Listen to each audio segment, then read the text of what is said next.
My first mistake was trying to give people advice. Nah, I'm playing.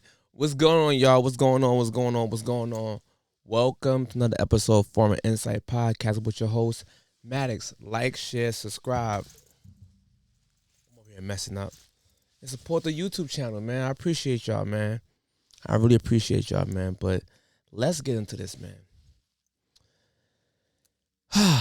BLM, Black Lives Matter. Where are y'all for this case right here? A young woman get unalived in a hotel room. And I think it happened a few weeks ago, if I'm not mistaken. I haven't heard anything about this from BLM or even on the mainstream media. I haven't heard about this. Right? So it seems like black lives only matter when another race unalive a black man or a black woman.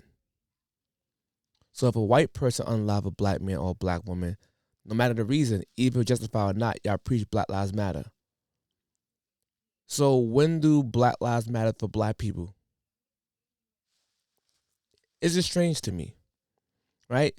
So with that being said, let's get straight into the video so y'all can see what I'm talking about. We are learning some new information about a woman's murder. It happened at a hotel next to Johns Hopkins Hospital. She was killed 10 days ago at a party at that hotel, and police are releasing this new surveillance video and photos that they hope will solve the case. WJZ investigator Mike Helgren live in your corner at the hotel with more on this so far unsolved homicide. Mike. Denise, police tell us they know who rented that hotel room, that they want everyone at that party to come forward. No detail is too small. We spoke today to a victim, a relative of the victim. She didn't want to do an interview, but wanted you to know that Kiara was loved and the family just wants justice. Take a close look at this surveillance video. These are some of the people at a party the Sunday before last at the Residence Inn adjacent to the Johns Hopkins Hospital campus on Wolf Street. The video shows people getting off the elevator and heading to the party. It was taken before 28-year-old Kiara Tripp, also known as Keedy, was shot and killed inside a hotel room around 1:30 in the morning.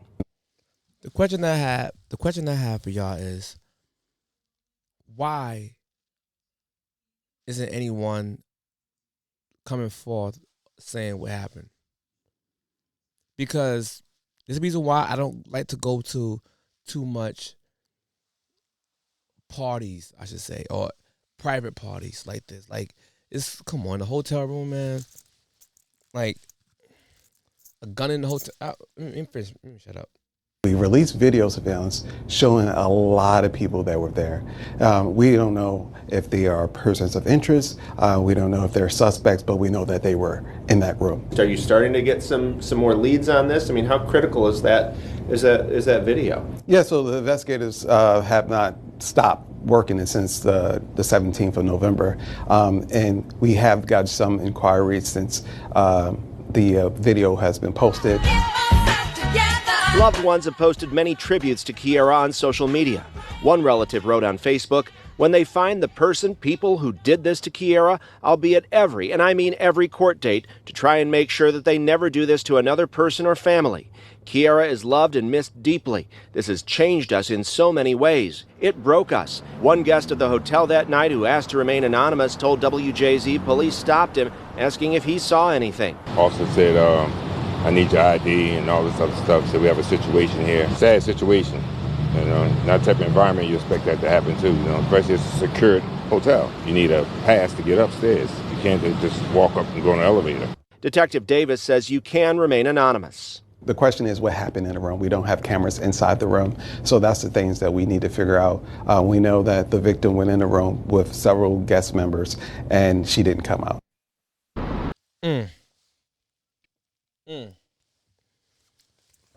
This family deserves justice. Where's BLM for this family? Where's BLM for this family? So now, let's just say, I'm going to put up a hypothetical. Let's just say it was an accidental shooting. Like, someone playing with a gun and it went off by mistake and hit her. That's also possible. Or it could be a premeditated attack. Like, they meant to actually unalive this young lady. RIP to you, by the way. And condolences to the family. That can also happen, right?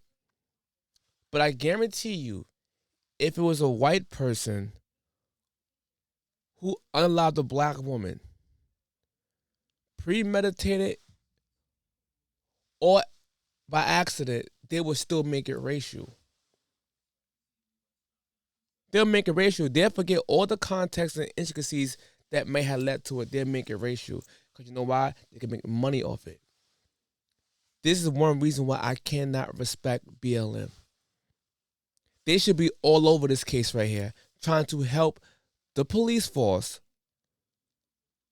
find the person who unalived her to give her family closure and justice. Because her family would never heal from this. BLM, where are y'all? Y'all everywhere else. Why? Because I can't make money off this narrative? Come on, man. There's a bunch of black people together. Nobody is black people's enemy more than a black person. I'm sorry. I got to say this, man. And I don't mean black people like as a whole. I'm talking about these types of black people.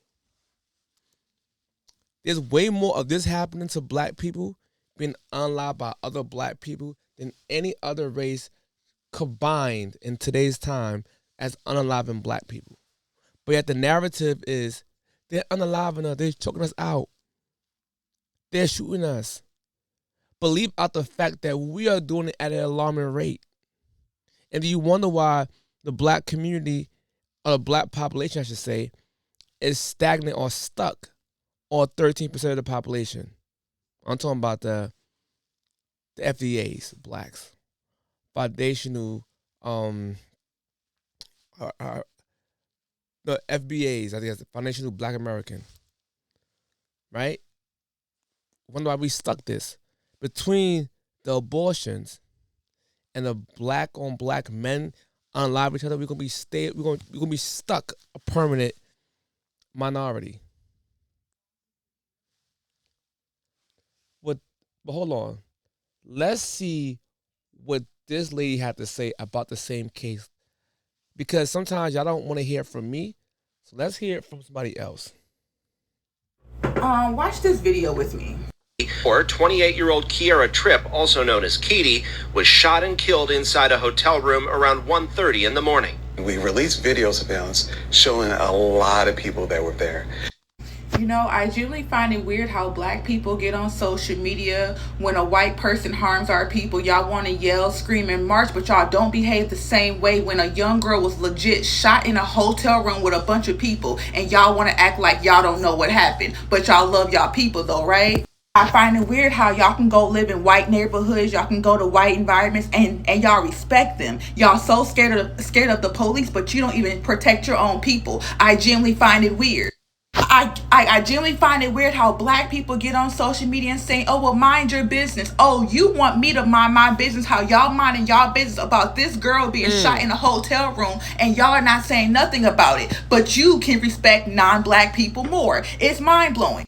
A lot of black people have a slave mentality. You bow down to the Caucasian person while cussing out your black people, while killing your black people, while throwing trash in your own neighborhoods, while selling drugs to your own people, but you would never walk into a Caucasian community and do those said things. Black people today are very much slave mentality individuals. Y'all hate yourselves, y'all don't love yourselves, y'all don't support yourselves, and then you expect white people to support us when y'all don't even show them how to support us.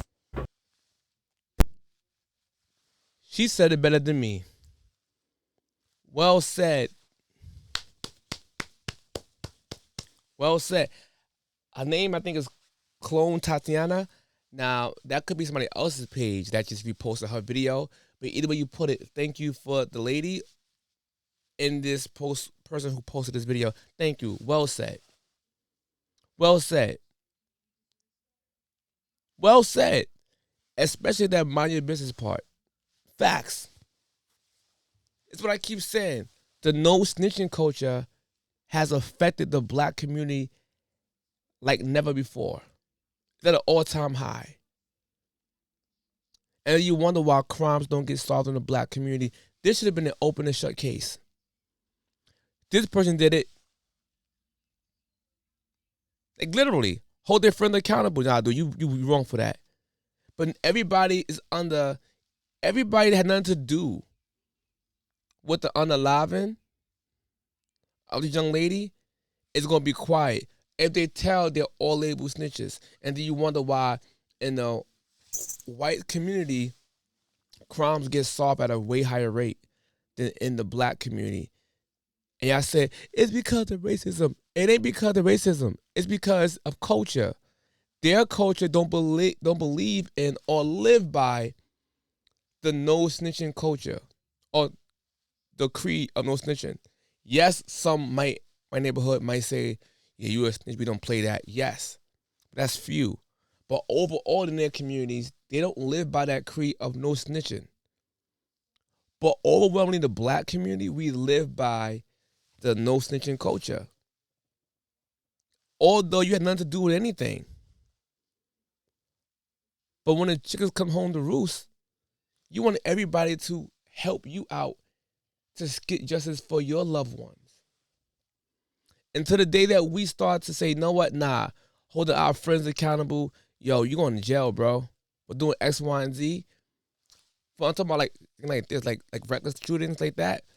Until we do this, which is never going to happen, the black community is going to forever be stuck in this hypnosis of niggatry.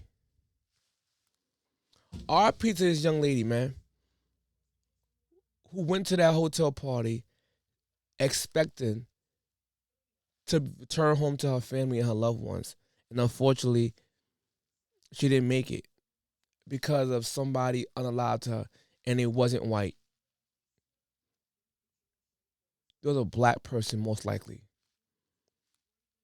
From this video, it's overwhelmingly black people in there. But we'll wait and see if she gets justice. If she does, I will make another video about this case and bring it up, y'all. But until then, man, my heart goes out to her family. God bless her soul. And y'all have a good night.